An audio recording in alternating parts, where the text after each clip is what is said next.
आम्हाला कोणी महाराज म्हणत नाही अशी मुश्किल टिप्पणी करत माणसाला देव बनवू नका, आम्ही सुद्धा सामान्य माणूस आहोत, आमचं कुटुंब किंवा सामाजिक आयुष्य आहे असं दिलीप वळसे पाटलांनी म्हटलंय। तसंच कीर्तन ऐकायला आवडत असलं तरी भोंदूगिरीला विरोध आहे असं सांगत समाजात सकारात्मक बदल घडवणारे विचार स्वीकारले पाहिजेत असंही वळसे पाटलांनी म्हटलंय।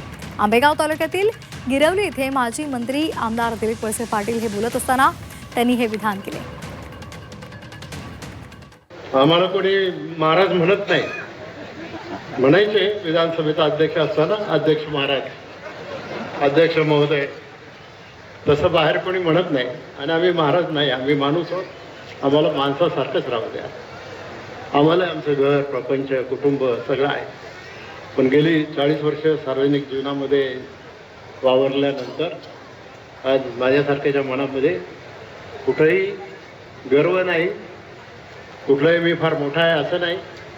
लहानातला लहान माणूस मला तेवढाच महत्त्वाचा आहे, उद्योगपती मला तेवढाच महत्त्वाचा आहे, शेतकरी मला तेवढाच महत्त्वाचा आहे। शेवटी जगाच्या कल्याणात ही जी उक्ती आहे त्या उक्तीप्रमाणे काम करत राहायचं आणि माणसाला कधीच कोणी देव बनवू नका।